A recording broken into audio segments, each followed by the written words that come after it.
Mic দিয়ে স্পিকারে নামাজ পড়া বেদাত হবে, তবে শর্ত হচ্ছে আপনি স্পিকার দিয়ে মসজিদে নামাজ পড়াবেন।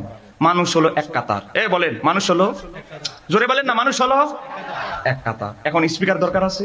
কিছু হুজুর অতি পণ্ডিতি করতে গিয়ে, বুঝেন না, ফ্যাশন করতে গিয়ে এক কাতারে স্পিকার লাগা, এটা হলো বেদাতে সাইয়া। দুইটা কারণে এটা অপরাধ। এক নাম্বার, সে অপচয় করলো, ইসলাম অপচয়কে সমর্থন করে। এই যে মাইকটা লাগাই হলো এক কাতারে, তার কোনো স্পিকার দরকার নেই, সে অযথা লাগায় অপচয় করলো। দুই, এটা অপচয়, মসজিদের অপচয় করলো, বিল খরচ করলো, এটা হলো একটা নিন্দনীয় কাজ। দুই নাম্বার, এখানে স্পিকারের কোনো প্রয়োজন নাই, অপ্রয়োজনীয় একটা কাজ করেছে, সুন্নতের খিলাফ কাজ করেছে। সুন্নত হচ্ছে কি? বড় জামাত। জোরে বলেন কি জামাত? বড় জামাতে একজন মুকাব্বির থাকবে, বা এক বা একাধিক মুকাব্বির থাকা, এটা সুন্নতে মুতাওয়ারিসা। ধারাবাহিক ভাবে নবীর যুগে বড় বড় জামাত, বিদায় হজের জামাত, বড় বড় জামাতে কি করতে? একজন মুকাব্বির থাকতো। আমরা আমাদের বড় জামাত হলে কি করব? একজন মুকাব্বির নিয়োগ করব। স্পিকারও থাকলো একজন মুকাব্বির দিয়ে যদি আমরা মাইক দিয়ে দেই, বা একটা স্পিকার বা একটা তারের ব্যবস্থা করি, তাহলে কি হলো? মুকাব্বিরও সুন্নত আদায় হয়ে গেল, মুকাব্বিরও থাকলো, সুন্নতও ঠিক থাকলো, মানুষের কাছে আওয়াজটাও ছড়ালো, নামাজের তারতিবটাও ঠিক থাকলো, সুন্নতও বাদ গেল না, আদায়ও ঠিকঠাক হলো। কথা কোন কেন ঠিক কিনা?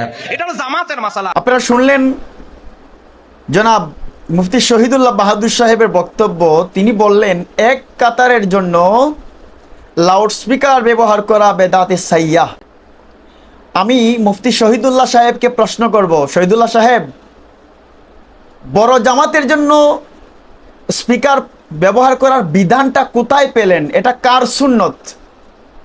আমি আপনাকে এটাও বলবো, আপনার যদি হিম্মত থাকে, ইলমি হিম্মত থাকে, আপনি তো ভাইরাল মানুষ, আপনাকে সবাই চিনে, সেই হিসেবে আমি আপনাকে বলতেছি এখন যে আপনি ভাইরাল মানুষ না, আপনার যদি হিম্মত থাকে আর কিতাবি ইলমি মাদ্দা থাকে আপনার, আপনি ইলমি আলোচনা করবেন, আপনি প্রমাণ করবেন বড় জামাতের জন্য স্পিকার ব্যবহার করা এটা কার সুন্নত, এবং পৃথিবীর কোন কোন ফকি কোন কোন কিতাবের মধ্যে বলছেন যে বড় জামাতের জন্য লাউডস্পিকার ব্যবহার করতে হবে।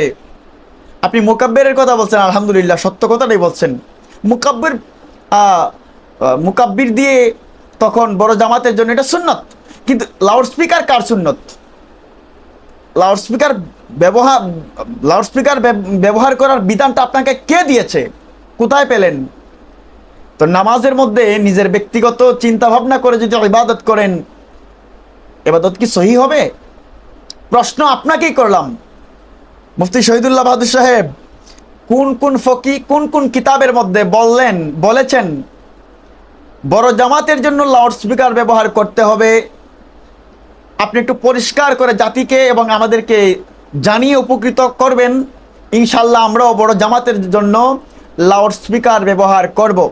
আর যদি কোনো কিতাবের মধ্যে না থাকে, কোনো ফকি না বলেন, তাহলে এই ধরনের মিথ্যাচারিতা কেন করছেন? জাতিকে কেন ধ্বংসের দিকে নিয়ে যাচ্ছেন? ইসলাম থেকে দূরে সরাচ্ছেন? আপনারা তো দিনের দায়ী। আল্লাহ এবং আল্লাহ রসুলের পক্ষ থেকে এই দিন ইসলাম আলেমদের জন্য আমানত এসেছে। এই আমানতের খেয়ানত যারা করে, নিজের ব্যক্তিগত ইচ্ছামাফিক ফতোয়া দেয়, এরা মুনাফিক, এরা ইসলামের দুশ্মন। আমি চ্যালেঞ্জ করলাম আপনার সাথে, যারা নিজের মন গড়া ফতোয়া দিতে চায় আর নিজের মন গড়া দেয়া ফতোয়া বিধানের ওপর অটল থাকে, এরা মুনাফিক, এরা ইসলামের শত্রু, এরা নবী পাকের শত্রু। ইমানদার মুসলমান ভাই ও বোনেরা, আপনারা শহীদুল্লাহ বাহাদুরকে সবাই প্রশ্ন করেন যে বড় জামাতের জন্য লাউডস্পিকার ব্যবহার করার বিধানটা কি, উনি যেন এটা কিতাব থেকে বলে। আল্লাহ রাব্বুল আলামিন যেন এ সমস্ত ফিতনা থেকে আমাদেরকে হেফাজত করেন। আসসালামু আলাইকুম ওয়া রাহমাতুল্লাহি তাআলা ওয়া বারাকাতুহু।